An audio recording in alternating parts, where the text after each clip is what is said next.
কে কে কে ওখানে? ভূত এফএম।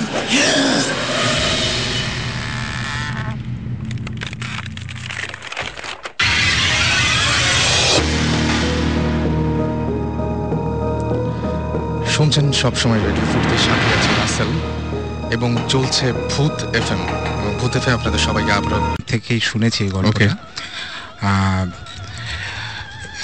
কিছু না হলেও এটা 60s গল্প হবে। আমার বাবা তখন ইয়েতে একটা জার্মান কোম্পানিতে কাজ করতেন, ওটার নাম ছিল হচ্ছে গিয়ে ডিম্যাগ, এবং তারা পারাদ্বীপ পোর্ট, যেটা ইন্ডিয়ার উড়িষ্যাতে একখানা মোহনার পাশে একদম আপনার ইয়েতে যেটা সমুদ্রের ওখানে, তারা একটা স্টিল প্ল্যান্ট ওখানে কনস্ট্রাক্ট করতে যায় আর কি। তো ফিজিবিলিটি রিপোর্ট টিপোর্টে এইসব জিনিসপত্রগুলো আমার বাবা তৈরি করছিলেন, তাই জন্য ওনার ওখানেই থাকতে হতো। উনি ওখানে একটা সার্কিট হাউসে থাকতেন আর একাই থাকতেন। ওকে, তো এরকম একদিন হঠাৎ উনি ওনার যে খাস বেয়ারা থাকে তার থেকে শুনলেন যে মোহনার পাশে একটা গ্রামে নাকি খুব সুন্দর ইলিশ মাছ উঠেছে। তো ইলিশ মাছের লোভ সামলাতে পারলো না আমার বাবা, আমিও লোভী, উনিও লোভী ছিলেন। হ্যাঁ, আমরা খেতে খুব ভালোবাসি আর কি সবাই। তো লোভ না সামলাতে পেরে এবং উড়িষ্যায় অনেকদিন ইলিশ মাছ পায় না বলে উনি চলে গেলেন গ্রামের দিকে। সাথে সবসময় উনি ওনার একখানা .32 একটা রিভলভার রাখতেন। ইট ওয়াজ আপনার একটা কনস্টেবলের edition of Smith and Wesson I think. So he use to always keep it with him. Torch রাখতেন এবং এগুলো নিয়ে উনি দিলেন হাঁটা। তো হাঁটতে হাঁটতে সবাই খালি গ্রামে যদি আপনি কাউকে জিজ্ঞেস করেন যে ভাই এটা কত দূর, এই তো নাক বরাবর চলে যান, সামনে একটু সামনে।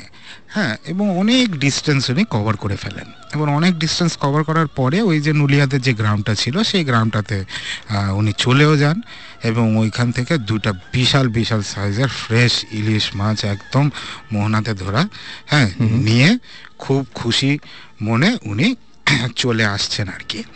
ঠিক এই সময় যেটা হয়, উনি জিজ্ঞেস করেন যে ভাই কোনো শর্টকাট আছে নাকি, মানে যেই ঘুরায় ঘুরায় আসলাম রে ভাই, মানে একটু শর্টকাট যদি পৌঁছে যাওয়া যায় ফেরার সময় তাহলে একটু বেটার হয়। প্রায় তো এখন দুপুর হয়ে গেছে, কিছুক্ষণ পর বিকাল হবে। বলে স্যার আপনি তো শুধু শুধু এত ঘুরে ঘুরে আসছেন, এটা একটা সোজা রাস্তা আছে বিচের ওপর দিক দিয়ে।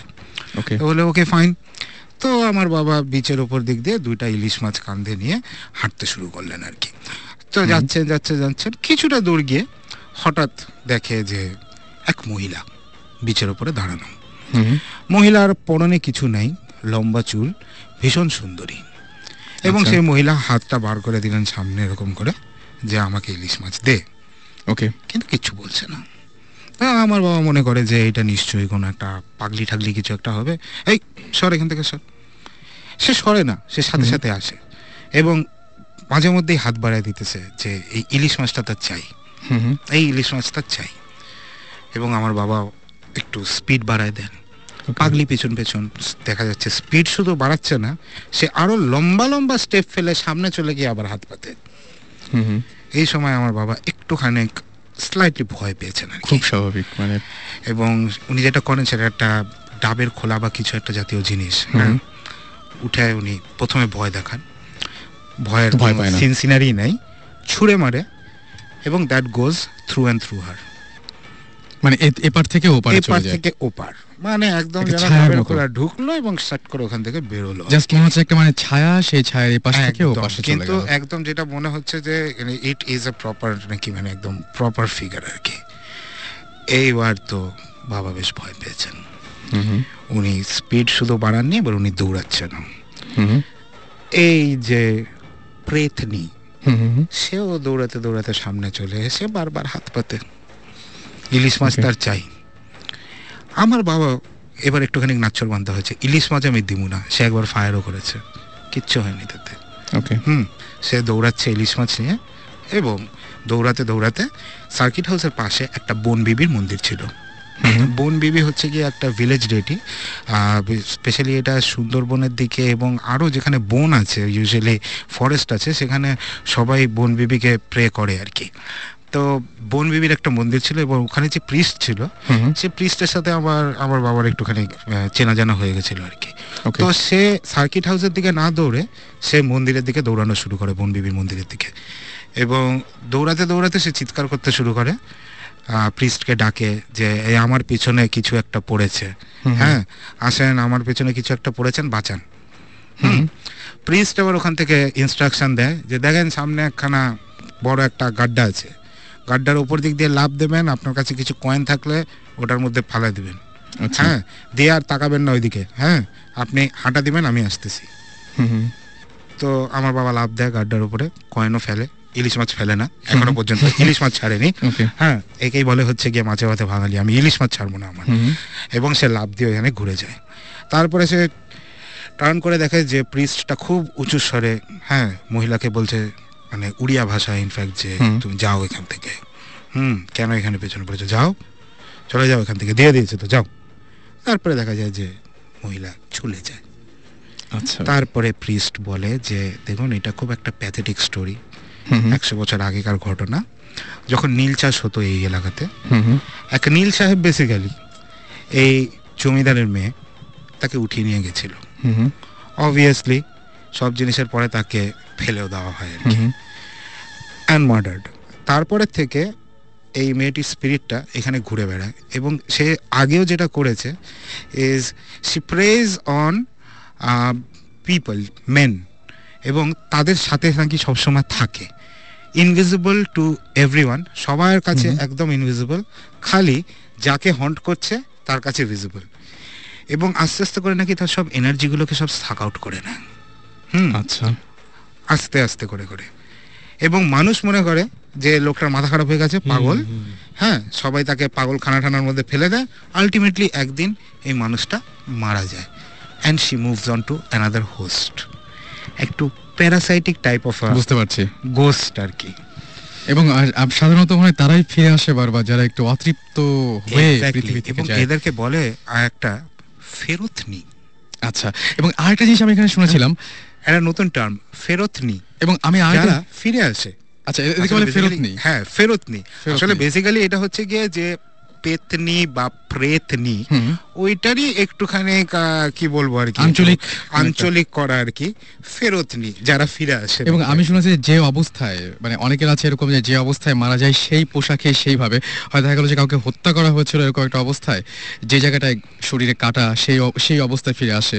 অনেকে আবার নাকি এরকম শুনেছি যে দেখা যায় যে অন্য কোনোভাবে আসে, বা যার যেটা অভাব ছিল বা অতৃপ্ত ছিল, দেখা গেল যে কেউ ইলিশ মাছ না খেতে পেয়ে মারা গেছে, হাতে একটা ইলিশ নিয়ে ঘুরে বেড়াচ্ছে, এরকম হয় আমি শুনেছি যে এই ব্যাপারগুলো।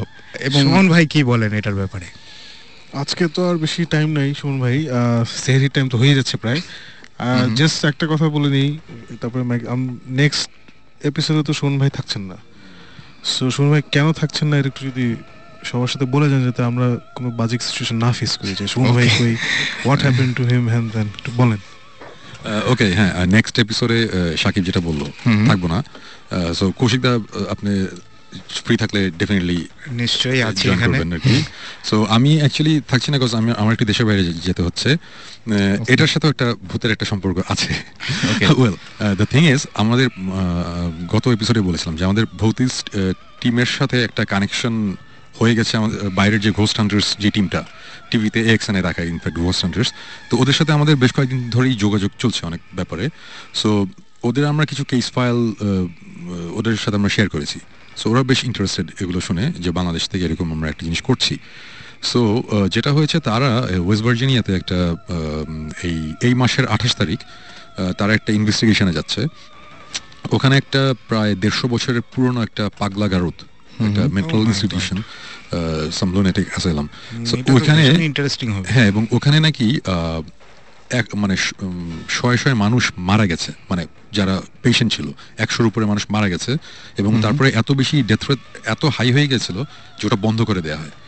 এখন ওখানে অনেকেই যায়, সবাই বলে যে এটা জায়গাটা খুব হন্টেড, অনেকেই এটা দেখতে যায়। সো এইটা ইনভেস্টিগেট করতে ঘোস্ট হান্টার্স নেক্সট 28-তে, এই মাসের 28-তে তারা যাচ্ছে ওটা ইনভেস্টিগেট করতে। এবং আমরা ভৌতিস টিম বেশ লাকি যে আমরা একটা ইনভিটেশন পেয়েছি, সো অন বিহাফ অফ ভৌতিস টিম আমি যাচ্ছি এবং ওদের সাথে ওই ইনভেস্টিগেশনে যাব। সো আই হোপ একটা মজার কোন একটা এক্সপিরিয়েন্স হবে। Wish you all the best. হ্যাঁ, যেই এক্সপিরিয়েন্সই হোক ডেফিনেটলি আমি যখন ওখান থেকে ব্যাক করব আমরা সেটা তারপরে share তো আপনি করবেন। ডেফিনেটলি আমরা ওটা শেয়ার করবো এবং কি হলো না হলো ওটা নিয়ে আমরা আলাপ করব। সো এই কারণে আমরা আমি নেক্সট 2 এপিসোডে আমি থাকছি না। শাকিব কিছু বলো? হ্যাঁ, না, লুনেটিক অ্যাসাইলামটা খুব ইন্টারেস্টিং আরেকটা কারণে যে এখনকার দিনে পাগলাগারদে যারা মেন্টালি আনস্টেবল যে চিকিৎসাটা করা হয় এটা খুবই নতুন ইন দ্য সেন্স দ্যাট গত সে 40-50 বছরে এই হিউম্যান ট্রিটমেন্টটা মানে ট্রিটিং দেম অ্যাজ পিপল, পাগলদেরকে ঠিক মতো ব্যবহার করে ওদের সাথে সুন্দর করে ওদের দেখে মানে যতটুকু সম্ভব এই ইনস্টিটিউশনটা যেটা সুমন ভাই বললো 150 বছর 200 বছর পুরনো। সো আগে কিন্তু যারা পাগল হয়ে যেত তাদেরকে অমানসিক সব ট্রিটমেন্ট দেওয়া হতো, মানে literally electric shock therapy, brain কেটে মাথা কেটে ব্রেন খুলে খুলে দেখা হতো ওদের ফাংশনস কি হচ্ছে, বিকজ কেউ জানতো না তো একটা লোক পাগল হয়ে গেছে যে সো কি করলেও ঠিক হবে কেউ জানতো না। সো ওই জানার জন্যই হোক বা যে কারণে হোক মানে অমানসিক সব টর্চার করা হতো এদের উপরে। সো সুমন ভাই যেটা বললেন যে ডেথ রেট বাড়ার পিছনে this was a big factor আর কি। Okay, it's not just natural death. বুঝতে পেরেছি, মানে ওইভাবে যে কষ্ট পেয়েই মারা গেছে। ইয়েস, সো এর জন্য এটাই just I just wanted to add. Okay, তো আমার মনে হয় যে আর কোনো গল্প তো আজকে আমরা শুনছি কি? না, আজকে আর কোনো গল্প নাই। ওকে, আমাদের টাইমও প্রায় শেষ হওয়ার আগে আমি জাস্ট ছোট্ট একটা ঘটনা বলি। শিওর। সেটা হচ্ছে ধানমন্ডি 27 নম্বরে একটা বাসা আছে, একটা অ্যাপার্টমেন্ট কমপ্লেক্স আছে। নাম্বার আমি বলতে পারছি না স্বাভাবিকভাবেই, বাট আপনারা যদি কখনো ধানমন্ডি 27 নম্বর রোড দিয়ে যান রাত্রেবেলা, দুই পাশের বাসাগুলো অ্যাপার্টমেন্ট বিল্ডিং গুলো একটু খেয়াল করবেন। ওকে, একটা অ্যাপার্টমেন্ট বিল্ডিং এ বড় জোর 6টা কি 7টা লাইট জ্বলে, 6টা কি 7টা রুমের লাইট জ্বলে অ্যাপার্টমেন্টটা অনেক বড়। ওইখানে মনে করেন যে অ্যাটলিস্ট 30টার মতন অ্যাপার্টমেন্ট রয়েছে মানে কমপ্লেক্সটার মধ্যে, বাট আপনারা 6টা-7টার বেশি লাইট দেখবেন না সন্ধ্যার পর থেকে। রাইট, দেখবেন না। এর কারণ হচ্ছে ওই 6টা-7টা বা 10-12টা অ্যাপার্টমেন্ট ছাড়া বাকিগুলোতে কেউ থাকতে পারে না। এবং এটা কিন্তু একটা সত্যি ঘটনা, আমি নামটা বলতে পারছি না। আমরা ওখানে যেতে চেয়েছিলাম, ঢুকতে দেওয়া হয়নি সঙ্গত কারণে, সবাই চায় না এটা জানো। বাট আপনারা এটা একটু খেয়াল করবেন, তাহলে আপনারা বুঝতে পারবেন। আপনারা জাস্ট 27 নম্বর রোড দিয়ে রাত্রিবেলা যাওয়ার সময় দুই সাইডে একটু খেয়াল করবেন, কয়েকদিন করলে আপনারা ডিটেক্ট করতে পারবেন এটা কোন অ্যাপার্টমেন্ট এবং এই জিনিসটা ওখানে হয়। এটাই হচ্ছে একটা ছোট্ট গল্প। এনিওয়েজ, সো আমরা এই ছোট্ট গল্পটা দিয়ে ছোট্ট করে আজকে ইতি টানতে হচ্ছে আমাদেরকে। এবং আমার মনে হয় যে আবারও আগামী শুক্রবার আমরা ঠিক একদম মানে কি বলবো যে 11:59 আপনাদের সামনে হাজির হয়ে যাব। থ্যাংক ইউ কৌশিক দা আমাদেরকে চমৎকার কিছু গল্প বলার জন্য, এবং ভৌতিস টিমকে তো থ্যাংক ইউ জানাচ্ছি। আর সেই সাথে শেষ করছি, এবং শেষ করার আগে আমরা যে গানটা শুনতে চাই সেটি হচ্ছে rainbow in the dark by Dio. And আমার মনে হয় যে আজকে রাত্রেবেলা কেউ প্লিজ ভয় পেন না, আমাদের যা শুনলেন এখন একটু চেষ্টা করুন ঘুমাতে যাবার, এবং যে কোনো ধরনের যদি ঘুমাতে গিয়েও কোনো